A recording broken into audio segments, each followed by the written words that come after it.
warahmatullahi wabarakatuh. Kabajamtoota fi daawwattoota faamilii Ortuu akkuma shan harka fuunee bakkuma jirtanitti alaafii keessaa xiqqaa guddaa keessan osoo hin jenne hunda keessanuu nageenyi keessan haa qaqqabu akkam nagaa jirtu hordoftoota kiyya.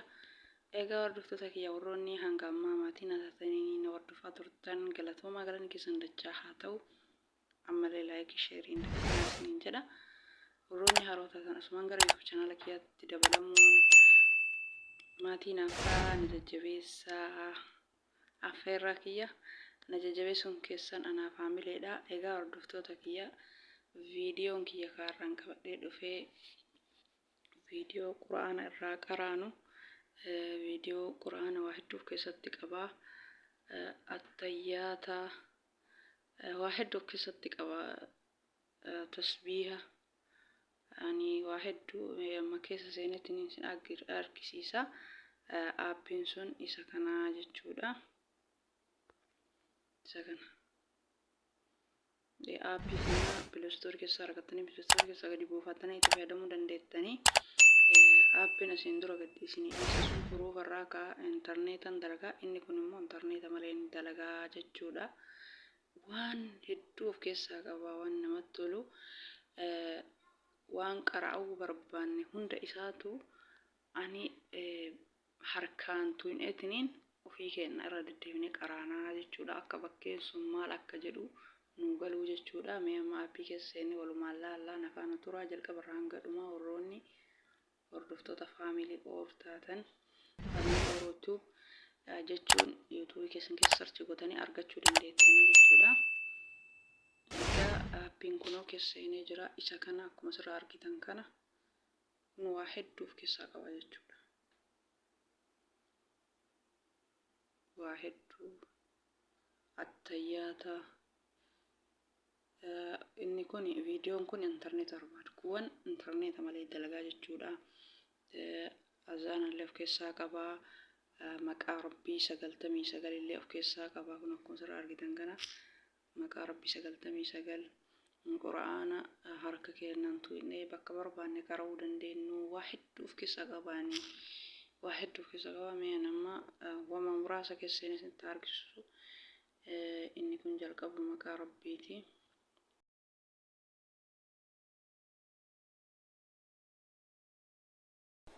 Egaa hordoftoota kiyya akkuma isiniin jedhe inni kun maqaa Rabbii 99 Ar-Rahmaan, Al-Malik, Al-Quddus, Al-Baariyu, Al-Aliim. Ani maqaa hedduu qaba jechuudha.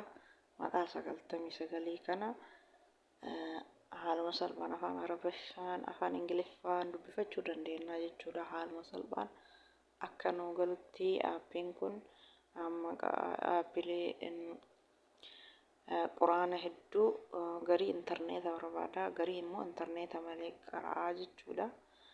Mee amma ka intarneeta malee qara'uu keessa isinitti argisiisaa jechuudha.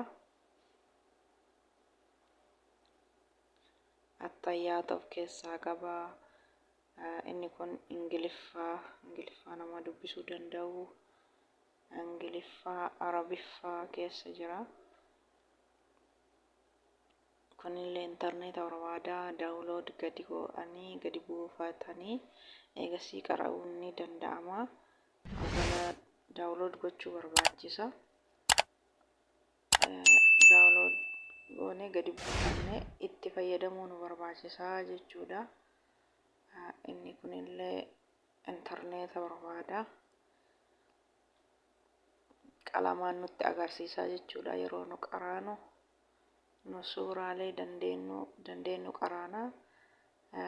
Adaduma suuraa dandeenyu qaraanee fidnuun kan biraatitti tarree qara'uu dandeenya jechuudha. Aappii kana Pileestoorii keessaa gadi buufattanii waan baay'ee namatti toludha. Maashaallah tabaarakallah. Yeroo bilbila keenya irra seennu gizee maraa qara'uun bilbila irraa aappii quraana gadi buufannee qara'uun baay'ee namatti tola. Kunoo suuratul falaq hedduu asirra jira jechuudha.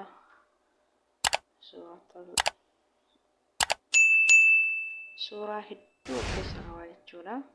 Suuratul kaafiruun, suuratul masad, suuratul quraysh, suuratul fiil, suuraa hedduu of keessaa qaba. Suuraa gaggabaabaa jechuudha. Hanga 114 of keessaa qaba jechuudha.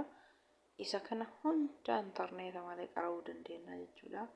Keessumayyuu yeroo ustaazaa guruup irratti qaraane haffazuu jennu irra deddeebinee harka keenyaan irra tuqnee akka nama qalamaan tuquutitti amma yoo nuun galiin irra deebinee qaraanee sirriitti akka nuu galutti kunoo akkuma asirraa argitan kana harka keenya irra tuqnee gugurdatee mul'atallee qara'uu dandeenya jechuudha. Haaluma salphaan akka nuu galutti kun amma gubbaa bismillaahirrahmaanirrahiim jennee akkanatti qara'uu jammarraa jechuudha.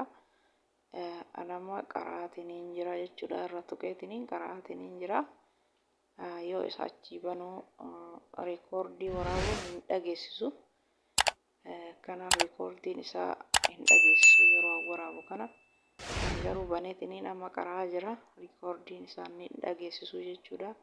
Anama reekoordii bilbila keerraa viidiyoo waraabaa waan qara'aa jiruuf hin dhageessisu sanii fi waan dhageessisu sa'eeyyuu waan qara'aa jira.